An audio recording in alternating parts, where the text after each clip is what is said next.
Ada sekelompok tahanan yang sangat kejam di penjara ini dan hari ini adalah hari yang istimewa. Polisi akan memindahkan mereka ke penjara dengan keamanan yang lebih ketat.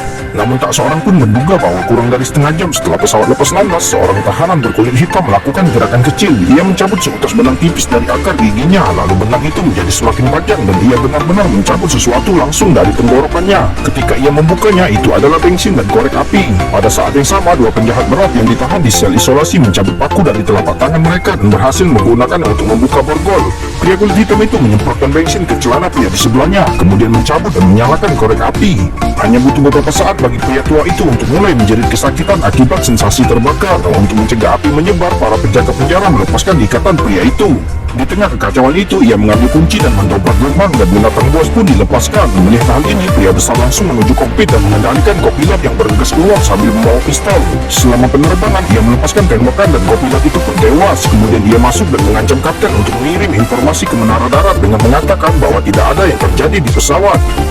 Pada saat ini, pria itu adalah satu-satunya orang di pesawat yang membawa senjata dan situasi sepenuhnya berada di bawah kendalinya. Namun di antara kelompok tahanan brutal ini ada seorang pria berambut panjang yang sangat malang. Hari ini seharusnya menjadi hari dibebaskannya dari penjara, tapi ia tak menyangka akan menemui hal seperti ini dalam perjalanan. Alasan mengapa ia bisa naik pesawat bersama orang-orang ini adalah karena pesawat itu berada di jalur yang sama dengan tujuannya.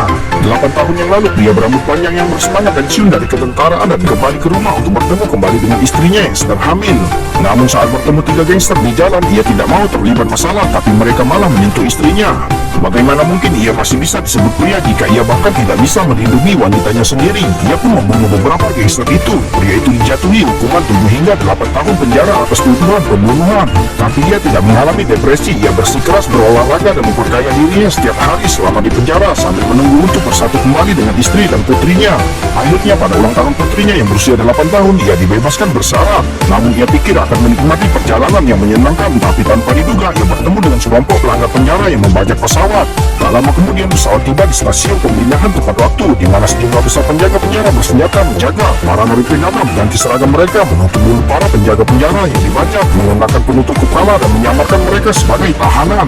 Di bawah pengawasan para sipir penjara, para tahanan yang akan ditukar dibawa ke pesawat tanpa seorang pun yang menyadarinya. Bahkan ada juga monster di antara kelompok tahanan yang dipertukarkan ini. Mendengar namanya saja cukup membuat orang takut.